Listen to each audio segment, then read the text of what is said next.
What is up, guys? It's been a while. It's Chad, in case you forgot, the Dorky and 40RC channel. And we are not going to make you faster today, but we're going to let you know what's going on here. Welcome back to the channel. Been a while. First of all, thanks for everybody still reaching out to me and all that stuff. Really makes me feel good to just know that you guys trust what I say and everything else, and hopefully continue to do that. So we'll start with this video right here. I sold the Apollo. And the biggest reason why I sold the Apollo is that our scene went from like 8 people to like 4 people. No night, only nighttime testing, no daytime testing spot, timing systems sometimes. And after selling the Apollo to RC Jack and seeing what the car actually could do on that good old Texas roads and surface, I know that the car was great and we were on a right track. So big thumbs up to Squishy Racing for helping me get the thing all set up the way that it needs to go. If you guys need a test and tune package with him, look him up on Facebook. Bill will get you set up, and I'm telling you, it works. And follow Jack's adventures there on Facebook. He's been posting it on the Team GFRP group. Now, the big thing for me, so does that mean I'm done with drag racing? No way. What I'm hoping for is that, with the invention of the, not invention, but like with the introduction of the 4-pole motor, I think we can all agree that all of a sudden things became a little bit more accessible. Now, even though people are flying and going faster than ever, the general speed and consistency of everybody has just went through the roof. Like everybody's like running 1.6s and 1.7s now. It's getting to that 1.5 and getting to that 1.4 where everybody wants to get to. And it's a prime example of what happened with my car. It just is never going to happen on my road, no matter how much I tried. It just was not meant to happen. Everybody's talked about this. Dustin from GFRP, even Bill was like saying stuff like that. So that's just the way it is. I'm hoping that over the next few months, we see more of this kind of thing happen. I don't really know what the answer is to like fixing Nprc, but I've seen it in my analytics all year, and I've seen it locally. We see it nationally, that the actual just, it's going down. Like, let's face it, guys, things are expensive. People are having a rough time out there. It's tough. Like, you just beat your head against a wall sometimes. You put money into it. I just know how much money I've invested into it this year and how much time and effort. I had a great time, a lot of frustrations. I learned a lot. I wish I could share more with you guys like we did the past couple of years, but trying to film all this stuff at night while we're trying to racing was a big, big downer this year for me, for sure. So hopefully these rule makers and everybody else get together and adopt some kind of class or something. I know for me personally, I'll be running the DC-1. Now, of course, I wouldn't have sold the DC-1 because it was given to me for free, but I also love the DC-1. It was no slower than my Apollo was. That is one thing that we need to talk about. And it is way cheaper than the Apollo right now. And that's pretty much what I'm just going for, is that we've got to try to find a way to get things down. We got to find a way to not make the M17 like a requirement to go fast. I just don't know what those answers are going to be, because I understand how addicting this all is. We can all talk about, let's have a box stock class or let's have that. But then everybody just loses their mind like I did and a lot of other people did. And you just want to just keep on going faster. The next thing you're doing, you're sitting here refreshing your computer and you have no problem dropping $400 on Voodoo tires so you can get as many as you can and then have them set on a shelf or whatever. I actually sold some of mine, as some of you know, so that way we wouldn't have to worry about keeping them over the winter. Let somebody else enjoy them. I didn't go too crazy on the prices. I think they were like $100 shipped with foams. Pretty decent deal, I think. So we've got a car that's cheaper with the DC-1, just as effective. Steve and those guys are bringing out like option parts for it if you want to like race at Outlaw, or if you want to try to build like a 2.0 bracket car or something, like you've got that ability. Box stock, that car will fly with a 4-pole and a battery, R1 ESC. M17, you can do whatever you need to do. Now, hopefully everybody, again, listen to what I said. It's like the DRK was like the equalizer. It was kind of like the savior of no prep Jag RC. And I'm going to plain out say it, that the downfall this year of NPRC for the average person was the downfall of the DRK. They blow up, they're not trusting, and everything else like that. If the DRK was still a solid ESC for people, then everybody would be able to just go out there and enjoy themselves because they can run it with any radio. So that is a key. We need the manufacturers to step up and develop some kind of stage-based software like they have.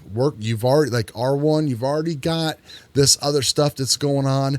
If you want to really dominate NPRC, then just write some stage-based software for everybody. Like, that is just what the hobby needs to keep on going. We need another alternative. I ran this. I know people talk about blowing R1 ESCs. I've been running the same one since March, and I ran the shit out of that thing. Jack's running the shit out of it. 10 gauge wire, no big cap, nothing. Good batteries, it's going. Now, the other thing is the whole battery thing. 4-pole motors have made the battery insignificant. We do not need to be spending $200, $300, and $400 on these big ass batteries. My buddy ran faster than me, just as fast, with the same built and setup Apollo on $125 SMC, like 6,000 or something milliamp, or 2P, 3P, whatever the heck it was that was made like last year or the year before. So there's just no batteries like that available right now. Everybody just jumped into this. All these manufacturers are guilty. They're all guilty of taking our money. It's not needed with the 4-pole. His voltages at times were better with mine with the big R1 or the big Max Amps 8P battery. It did not matter. So there's another thing that we need to do. There's a common theme here. We need to make the stuff cheaper, more accessible, to save the hobby. Everybody wants to go fast. Everybody wants the best shit, but not everybody can go out and buy 10 Castle motors, put them together in order to get 2 awesome motors. It's just not realistic. And that's not what I'm about here or anything else. So as we go through the winter time, we're going to keep an eye on this stuff. We'll call it out. We'll keep an eye on the news, see if anybody is listening. You guys are a voice out there. There's thousands of you that watch my videos. I appreciate it. Couple thousand, 1,000 views on each video. So that's, that's great. You guys have a voice. Get on these groups. Let these manufacturers, let them know what we want. Like, people will buy more of it as much as they can produce if they give us what we need to be successful.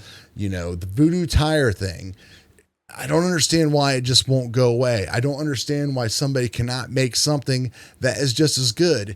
Everybody says, oh, the Serial tire is just as good, and this tire is just as good. They're not. They just aren't. The Voodoos are a game changer. Wet, dry, however you want to prep them, they just work, and they work better than anything else that is out there right now.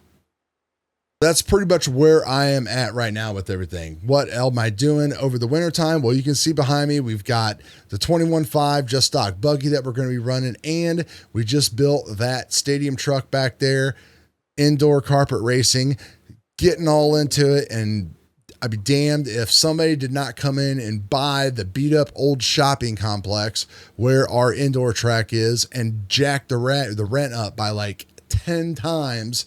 So they basically can just kick everybody out and write this thing as a loss, just like everything else is going on in America and everywhere else, because they've got tax advantages and lawyers and loopholes that they can just buy this stuff up and run it into the ground and condemn it and then end up getting bailed out and getting money for it. Unlike you and I, of course. But besides the point, they found another spot. So we're going to probably have a little break. This Sunday coming up is going to be our last race at this location. I still suck. I'm still dead last. Like I'm learning, I'm getting better. I'm way more comfortable with the sand wall. I've got like the thicker grip on here now, so my hand doesn't start like hurting and cramping. Very, very odd. Been going through some tuning changes on the car, messing with dual rate instead of like messing so much with the ESC, especially in the 17.5 car, that the Hobby Wings got so many tuning parameters. So we'll see what we can do with these cars. Looking around at all the different things, looking at, popping the R1 ESC into the buggy and seeing it, what it does, taking a look at their batteries, things, all that kind of fun stuff, looking at all these different manufacturers to see what I can do with these cars here. They're both associated. That's 6.3 and that is the T6.2. And of course the 6.4 just came out, which has the bigger bore shocks and everything like that. But that's what's going on. So when it comes to drag racing, we're in it. We're going to be keeping an eye on everything and just seeing what happens. It's 40 degrees outside. I know people are like, well, you should be out testing in 40 degrees. And I'm just like, bro, I've been doing it for 2.5 years, like straight. At some point, you got to like step back from everything and just kind of take a look at the bigger picture. And the bigger picture is that I want to try to keep this hobby going and support it the way that I can, which is the beginners. Try to get you guys rallied up and excited about, hopefully there's going to be some rule changes, some class changes. And then hopefully it doesn't get ruined when somebody, wants to actually, have like a straight out of the box, like VXL type of class. And then, we start using M17s to tune those VXLs like they are now. So you just basically took that $500 car and again, you just made it a $1,200 car, which by the way, these like probably aren't even going to be made anymore. I heard they're coming out with another version and who knows what the price is. Maybe it's already out by the time you're watching this video. So let's just see what happens, guys. I'm here. We got drag content coming. I got a lot of stuff I actually learned this year that I can talk about. A lot of the old videos that are on the channel, a lot of those could use redos. Things like how I balanced my tires this year, things I learned about prep, the work that it takes. We used to talk about, oh, you got to put in the time and you got to put in the work. That's a whole different level. If you really want to run Outlaw now and you want to run, when we're running these cars 80, 85 miles per hour now, like every time before you go out, like, every 10 hits, whatever, you need to be looking at bearings, cleaning stuff, rebalancing tires, checking out your body, making sure all your screws are tight where they need to be. Everything just goes up another notch and is that much more important. Did I do all that stuff? Sometimes, but nah, I'm not going to bust my transmission open just to hopes to gain a couple 100 seconds, especially when the GNSS is just going to lie to me anyway. So what the hell's the point, right? So anyway, love all you guys. Hope you are all doing well.